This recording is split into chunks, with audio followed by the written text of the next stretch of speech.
Studying abroad, working abroad, two activities I would highly recommend. So this short video is for students that want to study abroad, also with Erasmus students that are considering going abroad, expat students, but also those that are planning to work abroad, solo or with a partner. So first of all, a lot of things have been published on working abroad and studying abroad because it brings a lot of beneficial, effects, so to speak. And so, for example, here I show you this short article from Harvard Business Review on the benefits of living abroad. And first of all, it's about self-development. So if that is very relevant for you, and if you're really excited by going abroad, by learning different cultures, different ways of working, then definitely this is a step to do.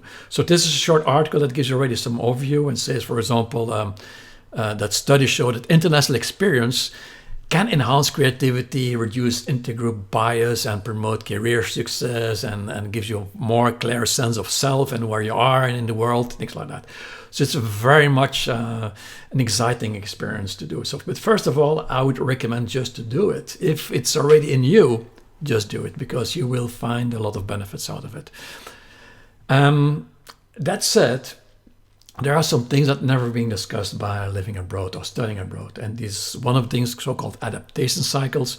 And what happens often when people go abroad for the very first time to work and to study, they go to a so-called honeymoon phase. And it's about everything is fantastic and everything is brilliant. The people are nice, the food is great, the environment, the people you meet, the colleagues you meet.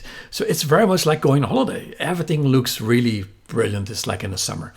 It's fantastic. And as you can imagine, it's a temporary phase. It will end up with you crashing down in a way because you get you encounter things like administration or things that don't work so well, or maybe you have to go to the hospital for a small issue and then you find the things that you confronted with that doesn't work so well like compared to your home country.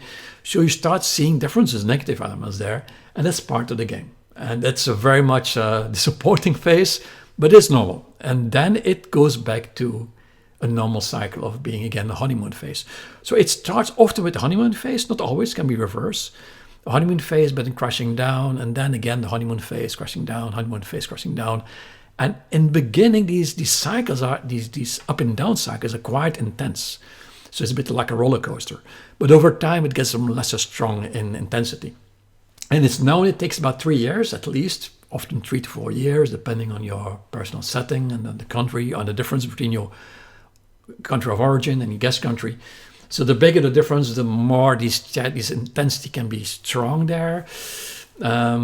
But look, these love-hate swings happens, especially the first years, and then it gets more softer. But the interesting is that after about 3-4 years, you start understanding that your country of origin and your guest country, it's about getting to the same level. It's not about putting one country above the other. It's understanding that each country has its benefits, its positive points and negative points, but it balances itself out. And that means you are fully integrated. You fully understand that cycle. And that is the cycle of 3-4 years. Now, there are some delays that can happen on this cycle. And sometimes this often things go wrong here. Is that there are some so-called typical expat cities where you can hang out with other expats. So you don't fully integrate. So you surf on the expat experience. And it's a fun experience, by the way. Don't underestimate it. It's fun. But it can delay this cycle or even postpone it altogether. So typical expat cities can be like big cities like London or Paris or New York or Dubai, or Shanghai had a reputation for that. So these are cities where you can actually avoid getting integrated. So that will delay this cycle. That said, hanging out with expats can reinforce this cycle as well, because if everybody starts complaining at the same time about the same issue, then you get sucked into that negativity, and that is not so pleasant at all. Also, hanging out with your own countrymen. Each country has their local country clubs, like the American club or the British club or the French club or the German club.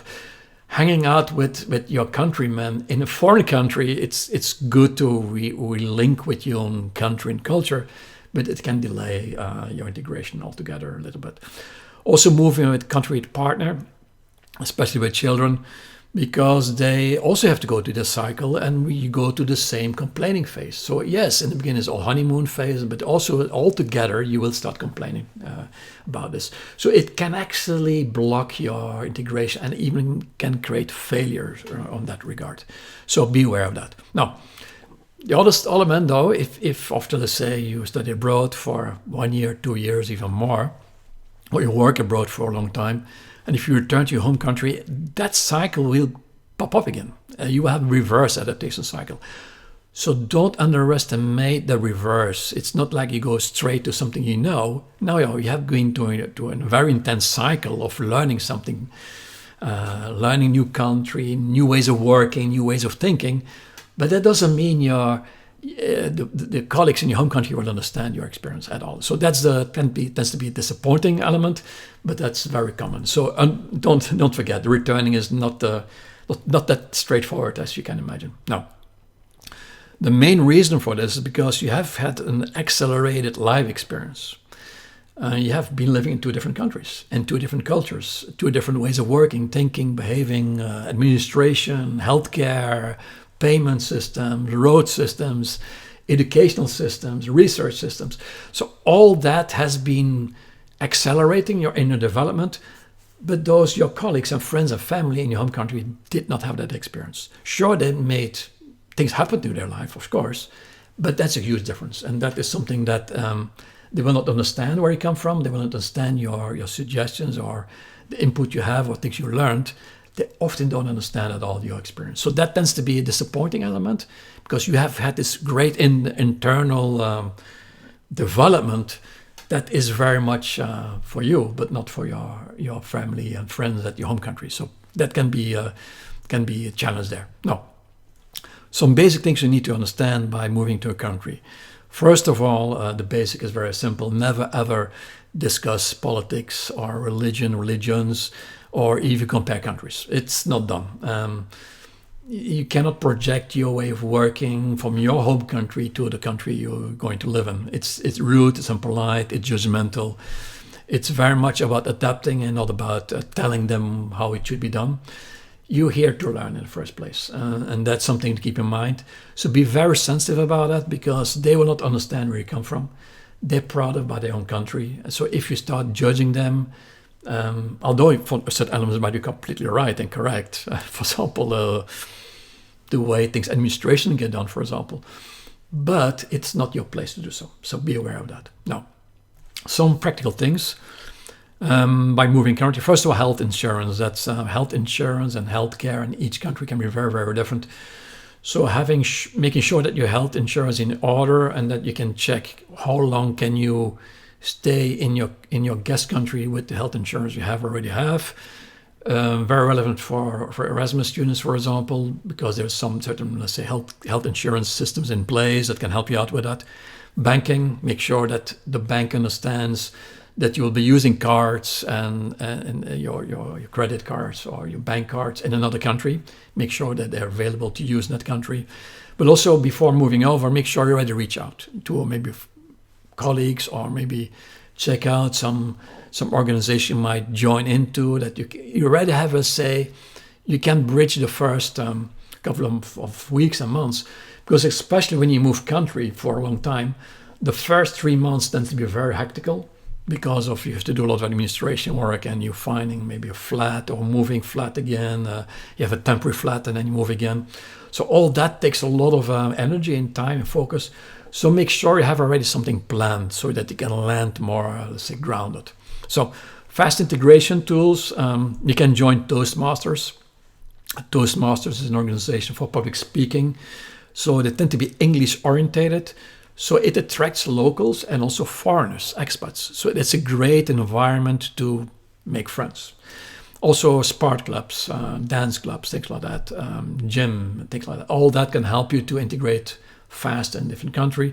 But also the language school. If you want to improve the language from the guest country, it's a perfect way to start already to get to know other let's say, colleagues in that experience. It's a big difference though for if you start studying and working. If you study at university, it's very easy because you're in an academic setting, you will meet people for sure. That's an easy road. But if you start working, you don't have that social structure around you. So you have to create it yourself. Be aware of that. So that's very relevant. For Erasmus students, it is important to understand. So the Erasmus students, for example, can go up to 12 months living and working, studying abroad, but also from three months. So I would really advise you to go for the full 12 months. If you go for 3 months, it's way too short. You'll be moving in and you will be moving out before you know it. So when you start getting to know the country, you're already moving out. And 3 months is definitely not the way to do it. I would really advise you to do at least 9 or 12 months of full academic year, because that will give you the full experience of living abroad, and it's really worthwhile to have that experience. Otherwise, it doesn't make sense. 3 months or even 6 months, it doesn't make sense at all. So this is a very brief introduction to studying abroad and working abroad. Feel free to reach out if you have specific questions. It's something that I've done myself. I've lived 9 years abroad. I lived in Germany for a short while. I lived in Greece in total for 6 years. I lived in UK for 2 years. I lived in China even for 1 year. So I have that experience of living abroad and the challenge that comes with it. So I would really recommend you to do that. The journey. It's really worthwhile. It will open your world tremendously. Don't underestimate that journey. And good luck with that journey. See you later for more.